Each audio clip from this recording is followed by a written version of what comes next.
j'espère que vous allez bien, je suis très contente de vous retrouver en vidéo. Aujourd'hui j'avais envie de faire une vidéo dédiée à une de mes autrices préférées, Annie Ernaux, puisque dernièrement j'ai un petit peu fait un craquage on peut dire, et je suis allée en librairie et je me suis procuré pratiquement l'entièreté de sa collection Folio. Et en fait après avoir fait ça, je me suis vraiment posé la question de pourquoi j'aimais autant Annie Ernaux, et j'y ai réfléchi et je me suis dit que ce serait bien de faire une vidéo sur le sujet, puisque c'est vrai que c'est un nom qui revient un peu souvent dans mes lectures.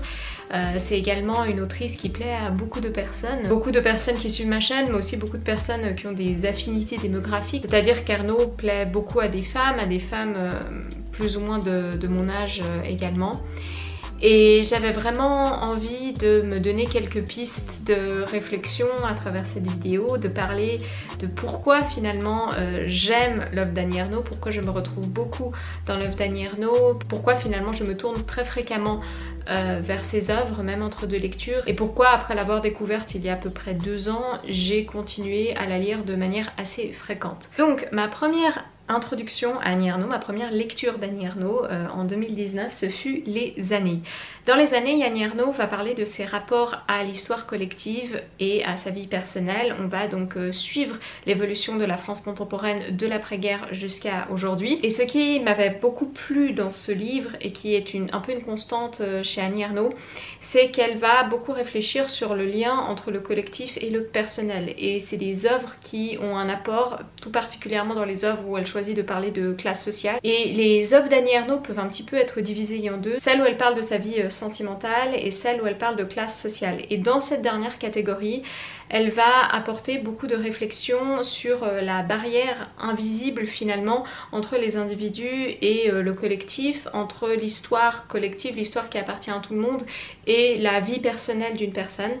Et même si Les Années, c'est pas forcément le roman qui est le plus représentatif d'Ernaux, puisque Ernaux pratique beaucoup l'autofiction, elle va beaucoup s'effacer finalement dans Les Années, et elle va utiliser très peu de je reviendrai sur ce je d'Ernaux célèbre. Elle va utiliser beaucoup plus le pronom elle, c'est-à-dire la troisième personne du singulier.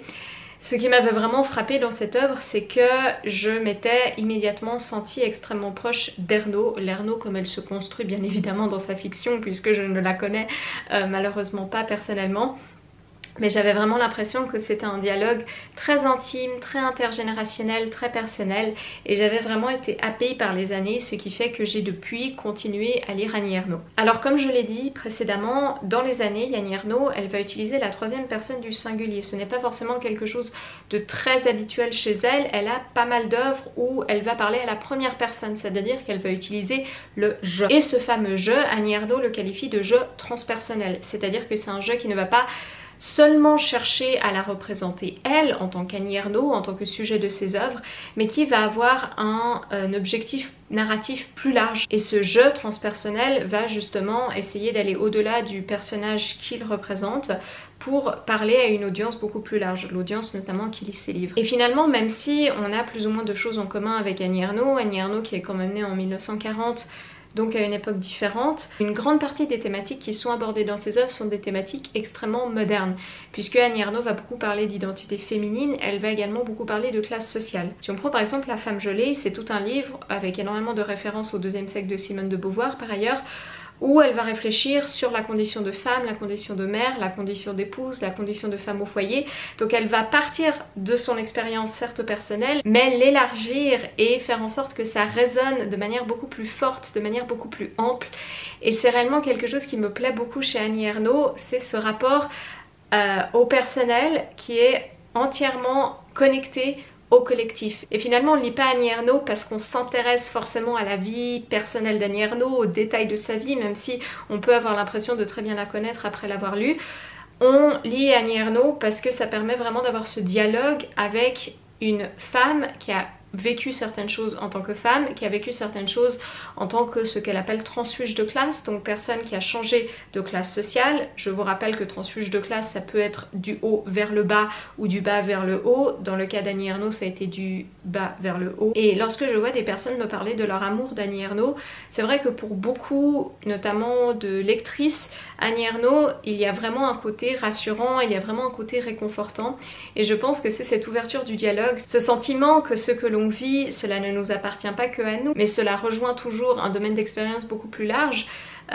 Et le fait qu'Annie Ernaux réussisse à mettre des mots sur des composantes particulièrement uniques, particulièrement intimes de nos vies, mais qui finalement, encore une fois, sont révélatrices de beaucoup plus de choses,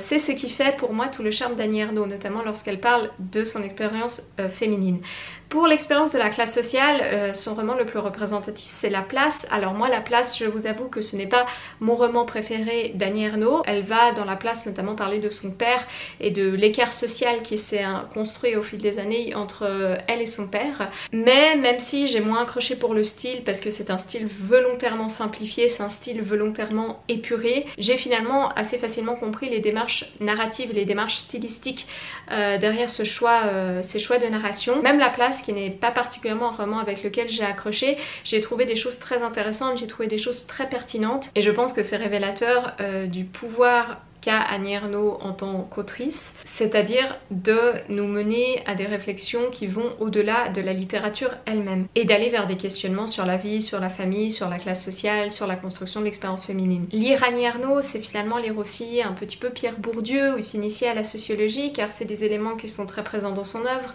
Donc lire Annie Ernaux, ça m'a aussi permis de me sensibiliser à la classe sociale, ça m'a permis de me sensibiliser à la vie des classes ouvrières dans l'après-guerre française ou en tout cas à la vie de sa famille. Annie Ernaux est née, pour information, dans une famille de petits commerçants à Yvetot et a grandi dans l'après-guerre en province. Ensuite, elle a épousé un homme qui venait d'une classe sociale différente de la sienne, elle a épousé d'un homme qui venait d'une classe sociale plus bourgeoise. Il y a toutes ces réflexions sur le mariage, il y a toutes ces réflexions sur le fait de savoir si on peut ou non échapper à sa classe sociale et que dans l'œuvre d'Annie Ernaux, on se rend compte que c'est bien plus compliqué que ça. Il y a énormément de réflexions par rapport au rapport à la littérature classique qui peut être un symbole et qui est un symbole d'élitisme, de classe sociale élevée, mais qui peut aussi être un symbole de libération. Il y a un moment très touchant par exemple dans Retour à Yvetot, qui est le dernier en date que j'ai lu, où Annie Ernaux, en tant qu'élève dans une école catholique, lève la main et dit oui lorsqu'on lui demande si elle veut étudier le latin, parce que c'est une petite fille qui a envie d'étudier le latin, qui est naturellement très curieuse, mais qui ne sait pas que ce sont des cours qui vont coûter de l'argent. Donc sa mère finalement dit oui, ses parents sont en mesure de lui payer ses cours, mais elle se rend compte qu'il y a énormément d'enjeux de pouvoir derrière le fait d'être une enfant qui dit oui à quelque chose qui est finalement implicitement réservé à des enfants de classe sociale bourgeoise. Elle parle également d'enfants issus de milieux d'ouvriers ou de milieux paysans, pour qui le fait d'avoir des bonnes notes à l'école, ce ne sera pas aussi valorisé que des enfants qui viennent de familles plus bourgeoises. Elle parle beaucoup de son expérience de boursière au sein d'une institution catholique, où elle est la seule à ne pas avoir certains appareils électroménagers chez elle, à avoir une disposition ménagère qui est différente. Plein de choses qui nous font réfléchir à la façon dont la classe sociale imprègne notre vie personnelle, notre vie intime, les rapports avec les autres. Et pour moi, Annie Ernaux, c'est aussi une introduction très forte à beaucoup de thématiques de sociologie, de classe, qui sont peut-être pas étudiées tant que ça en littérature. Annie Ernaux, elle se pose aussi beaucoup la question, en référence à Jean Genet notamment, de savoir si écrire dans un style considéré comme classique, si d'écrire un roman balzacien, si d'écrire un roman avec certains codes de langage, avec certaines figures de style, avec certaines normes, disons, de vocabulaire, ce n'est pas utiliser la langue de l'ennemi. Et c'est pour ça d'ailleurs que le roman La Place est écrit de manière beaucoup plus simplifiée. C'est pour rappeler qu'on a bien souvent fait taire la voix des classes ouvrières, que l'on stigmatise par exemple l'utilisation de patois, que finalement la façon dont on communique, dont on peut communiquer certaines choses, elle est beaucoup liée à plein d'éléments sociaux qui nous sont imposés d'une façon ou d'une autre. Et je pense qu'Annie Ernaux, ça m'a fait réellement réfléchir sur ces questions de sociologie et ça m'a poussé à creuser un petit peu plus, notamment par rapport justement à la classe sociale. Et finalement, quelque chose qui peut sembler être en contradiction avec ce que je viens de dire sur la classe sociale, c'est que quelque chose qui a fait également que j'apprécie d'autant plus mes lectures d'Annie Ernaux, ça a été ma lecture de La Recherche du temps perdu de Proust. Et pour moi, l'œuvre d'Annie Ernaux fait totalement écho à l'œuvre de Proust. Annie Ernaux a lu La Recherche un peu plus tard dans sa vie, mais elle a dit que ça lui a fait beaucoup réfléchir sur son œuvre en particulier, puisque tout le cœur, toute l'âme, si vous voulez, autant de l'œuvre d'Annie Ernaux que de l'œuvre de Proust, c'est le rapport à la mémoire. Notamment dans Mémoire de fille, Annie Ernaux, elle va chercher à regarder des photos d'elle quand elle était jeune fille, à réfléchir à la jeune fille qu'elle était à cette époque, la jeune fille qui est devenue femme, la jeune fille qui n'est plus, à réfléchir à cet écart qu'il y a entre elle et la personne qui est représentée dans le passé, la personne qui a vécu, et quel rapport assez fragmenté on peut avoir entre le présent et le passé, rapport qui dépend entièrement de la mémoire subjective, la mémoire qui parfois défaille, la mémoire qui fait qu'on ne se rappelle pas les choses exactement telles qu'elles étaient, puisque cela dépend de comment on a ressenti les choses également à un certain moment.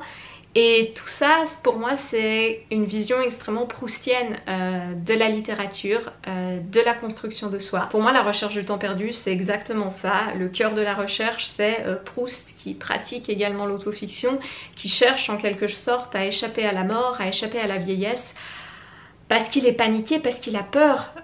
d'oublier certaines choses qui lui sont extrêmement importantes, parce qu'il s'aperçoit bien qu'autour de lui, certaines personnes qui lui sont importantes sont désormais décédées, et que le seul moyen de ne pas les perdre, le seul moyen de ne pas mourir lui-même et d'avoir une sorte de progéniture également, d'avoir une trace de son existence, c'est la littérature. Et la littérature vient réellement exorciser la mort. C'est pour toutes ces raisons qu'Annie Ernaux me plaît. Annie Ernaux qui est d'une classe sociale entièrement différente de Proust, dans des conditions de vie complètement différentes, qui semblent diamétriquement être opposées, mais qui renoue avec une tradition littéraire de l'autofiction, de la mémoire, qui renoue également peut-être un petit peu avec Marguerite Yourcenar lorsqu'il s'agit d'honnêteté, lorsqu'il s'agit de parler de côtés plus difficiles de sa famille. On peut penser à La Honte où elle parle quand même de violences domestiques au sein de sa propre famille. On peut penser également à cette scène d'initiation sexuelle dans Mémoire de fille qu'elle a par la suite d'ailleurs qualifiée de viol parce que c'était extrêmement mal fait, extrêmement violent, avec un consentement plus ou moins absent ou même totalement absent pour le coup. Et ce sont toutes des choses qui font que j'adore Annie Ernaux. Ses romans sont brefs, donc c'est aussi des romans vers lesquels je peux me tourner entre deux lectures plus conséquentes. C'est des choses que l'on peut souvent lire en seulement 1 ou 2 jours. Pour toutes ces raisons, j'adore Annie Ernaux et je vous conseille de vous lancer dans la lecture d'Annie Ernaux. Si vous voulez découvrir l'autrice, je vous conseille de commencer par Les Années ou Mémoire de fille qui sont pour moi assez représentatives de son autofiction. Dans cette vidéo, j'ai quand même plus parlé de toutes ces œuvres qui ont un caractère social très fort, c'est-à-dire que je suis un peu moins calée dans tout ce qui est passion simple, dans tout ce qui est l'occupation, où elle va parler de sa vie sentimentale en plus de détails, mais pour moi vraiment ce que je préfère chez Annie Ernaux, c'est le côté du rapport à la mémoire, c'est du côté du rapport à la construction de genre, du rapport à la construction de la classe sociale, et qui font que pour moi c'est peut-être mon autrice contemporaine préférée. Voilà, c'est tout pour cette vidéo qui était vraiment... Je voulais juste que ce soit vraiment une petite lettre d'amour à Annie Ernaux, qui est une autrice que je chouchoute depuis un certain temps quand même, qui est une autrice à laquelle je pense beaucoup. Je ne rate aucune de ses interventions. J'essaye de lire ses interviews quand je peux, quand elles apparaissent dans des magazines littéraires. Si vous avez lu Annie Ernaux et que vous avez apprécié, n'hésitez pas à me parler en commentaire ou à m'en parler sur mon Instagram. Si vous êtes sur Instagram et que vous voulez des mises à jour quotidiennes sur la littérature, je suis également présente sur cette plateforme. Et je vous dis à très bientôt. Bye bye!